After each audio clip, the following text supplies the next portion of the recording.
இந்த கதையின் நாயகன் அப்படியா? அப்படிலாம் காட்டல சார். அதாவது உன் ஃப்ரெண்டா? கதையின் நாயகன் வந்து வேறு ஒரு வடிவத்தில் வேறு ஒரு நிறத்தில் இருக்கார். நாயகிகள் 2 பேருமே சிவந்த நேரத்திலும் சார் ஆக்சுவலாக சூப்பர் சார். இது ஆக்சுவலாக வந்து எனக்கு நான் வந்து 3 நாளுக்கு முன்னாடி அரியை கூப்பிட்டேன்னு சொன்னல. ஏன்னா நான் முதல்ல இந்த கதையை பண்ணும்போது நான் வந்து அரிக்கு சொல்லிடுவேன். நான் பண்ணேன் ஒரு நைட்டு என்னென்னா, இந்த மாநிலத்தில் இருக்கிற ஒருத்தரை நம்ம வந்து கேஷ் பண்ணக்கூடாது அப்படின்றது நான் ரொம்ப கான்ஷியஸாக இருந்தேன். அன்ஃபார்ச்சுனேட்லி நான் ட்ரை பண்ண ஆக்டர்ஸ் இருக்காங்களே, அவங்க யாருமே வந்து நான் எதிர்பார்த்தக்கூடிய ஒரு பெர்ஸ்பெக்டிவோ ஒரு ஷேப் அவங்ககிட்ட வரல. அப்புறம் எனக்கு ஒரு நாள் தோணுச்சு, நானே அப்படி முதல்ல நினைக்கணும், நிறத்துக்கு என்ன சம்மந்தம் இருக்குது அப்படின்றதுனால அப்படி நம்ம நினைக்கக்கூடாது, கதை ஒரு கதாபாத்திரம்னு வச்சு அப்படின்றதுனால தான் நான் திருப்பி இதுக்கு போனேன். ஸோ இப்போ ஒரு கேள்வி வருது, இந்த கேள்வி எழுதும்போது எனக்குமே எடுக்கும்போது இருந்துச்சு, அப்படி நினைக்க வேண்டாம் அப்படின்னு நினச்சி தான் நான் வந்து இப்படி போயிட்டேன் சார். ஸோ நான் கலர் நான் பார்க்கல. லிஜோ மேடம், ஹரி வந்து எல்லா படத்துலையும் நல்லதாக நடிச்சிருக்காரு. இந்த படத்தில் வந்து உங்களை கேரக்டர் தான் கத்தி வருது, குக்கர் வருது, நீங்கள் என்ன பண்ணீங்க? கிரைம் சப்ஜெக்டாக என்னது இது? ஹரி எந்த படத்தில் நல்லவனா நடிச்சாரு? பெரும்பாலும் படத்தில் நல்லா. இது வந்து கிரைம் சப்ஜெக்டா? அவரை நீங்கள் என்ன பண்ணீங்க? நான் அவரை எதுவுமே பண்ணல.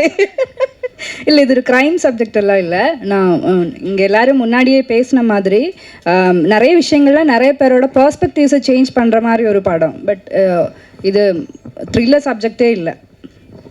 நீங்கள் படம் பார்த்துட்டு நீங்கள் சொல்லுங்கள் இது என்ன ஜானரில் வேறு படம்ன்ட்டு. டைரக்டர் சார், இன்னொரு கேள்வி. அதாவது பெரும்பாலும் படங்கள் வந்து தமிழ் படங்கள் வந்து வெளிநாட்டு படங்களை தழுவித்தான் எடுக்கிறாங்க அப்படிங்கிற ஒரு குற்றச்சாட்டு இருக்குது. இது வந்து பார்த்திங்கன்னா ஒரு மென்மையான ஒரு சோகம் இதில் படர்ந்திருக்க மாதிரி தெரியுது இந்த படத்தில். ஆனால் இதே நேரத்தில் 2 விமன் இந்த சோஃபியா லாரன் நடித்த படம் ஒன்று முன்னே வந்தது. 2 விமன் சோஃபியா லாரன் நடித்த படம். Sophia Loren, okay. அது வந்து 2 பெண்களை பற்றியது தான், அம்மா மகளை பற்றியது தான். அந்த இதை தழுவி நீங்கள் கதையை காப்பியா அப்படின்னு கேட்குறீங்களா? காப்பியான்னு கேட்கல, தழுவல் இன்ஸ்பிரேஷன்றது தானே. இன்ஸ்பிரேஷன் அந்த இதை வச்சுட்டு வரலாம்ல. இது ஒரு பெண்ணு, அது ஒரு பெண்ணு. ஆக்சுவலாக எனக்கு நீங்கள் சோஃபியா ஆனோடனே நானும் லைட்டாக அப்படியே அப்படி யாருன்ற மூஞ்சி ஞாபகமே வரல எனக்கு அந்த அளவுக்கு தான். ஸோ அப்படி எதுவுமே இல்லை கண்டிப்பாக. இது சார் ஆக்சுவலாக அது ரொம்ப ஈஸியான காமனான கதை தான் சார். ரொம்ப பயங்கரமான யோசிக்கல, ரொம்ப பழைய கதை தான். மேபி அது வந்து ப்ரெசென்ட் பண்ண பிளேட்டு தான் டிஃப்ரெண்ட்டாக இருக்கும். நமக்கு ரொம்ப பரிச்சயமானது தான் அந்த படமே. நான் வந்து நம்புறேன்னா சார், பணக்காரன் ஏழை எல்லாரும் வந்து யாராக இருந்தாலும் 90 விழுக்காடு அதிகமான நேரம் வந்து நம்ம வீட்டில் தான் சார் செலவிடுறோம். எல்லாருக்கும் வீடுன்னு ஒன்று இருக்குது, குடும்பம்னு ஒன்று இருக்குது. அந்த குடும்பத்தில் இருக்கிற விஷயங்களை வச்சு தான் நான் ஒரு கதையாக நான் செட் பண்ணியிருக்கேன். ஸோ அது வந்து ஒரு ரியல் லைஃப் கனெக்ஷன் தான் இருக்குமே தவிர படம் தழுவலாம் இல்லை சார்.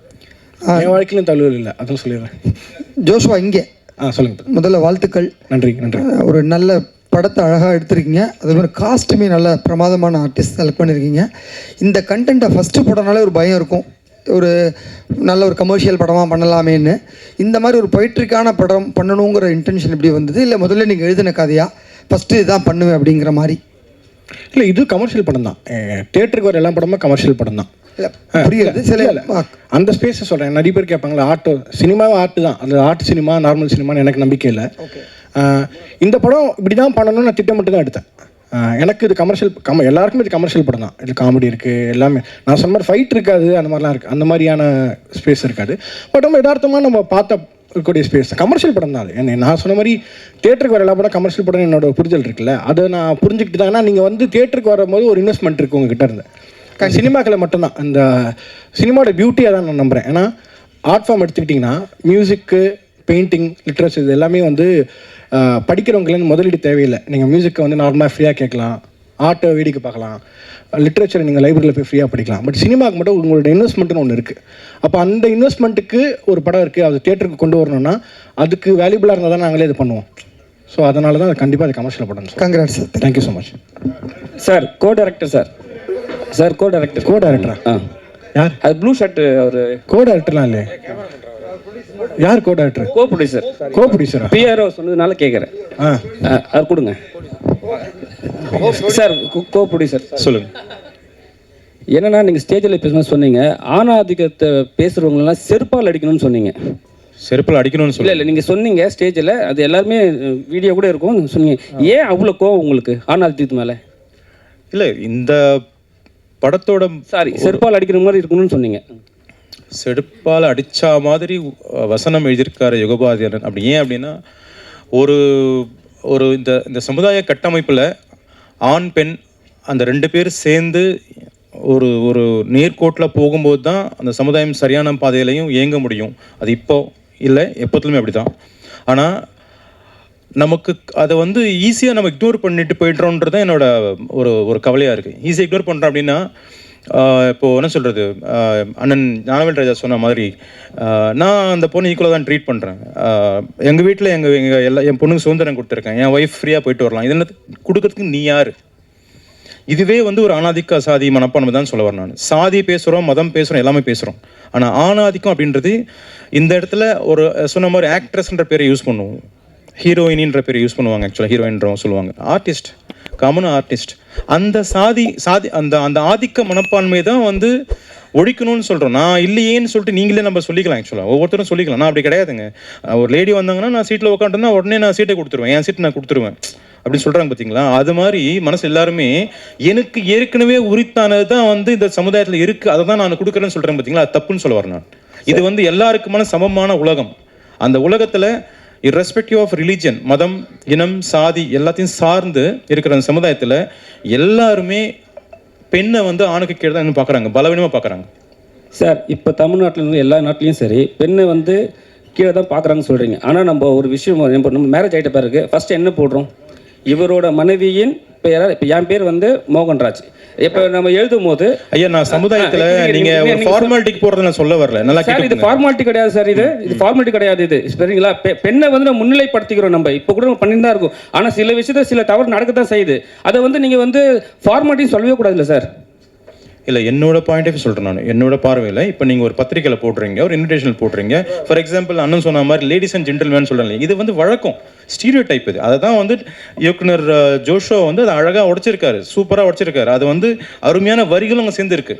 ஓகேங்களா? நீங்கள் படம் பார்க்கும்போது தெரியும் உங்களுக்கு. ஆக்சுவலி இப்போ நம்ம சொன்னது என்னென்னா, அந்த கோர் தீம் என்ன சொல்ல வரோம் அப்படின்னா, ஒரு ஆம்பளை என்ன வேணால் பண்ணலாம், ஒரு ஆம்பளை என்ன வேணால் பண்ணிவிட்டு அதை சாதிக்கலாம், அதை வந்து நல்லதுன்னு சொல்லலாம், இல்லை அதை வந்து ஜஸ்டிஃபை பண்ணலாம். ஓகேங்களா? அதை ஏற்றுக்கிற சமுதாயம் தான் நம்ம இருக்கோம், அதுதான் இருக்கணுன்றது தான் சொல்ல வராங்க ஆக்சுவலாக. ஸோ அதை நீங்கள் படம் பார்க்கும்போது உங்களுக்கு முழுசாக புரியும். டேரக்டர் சார்ட்ட கொடுங்க.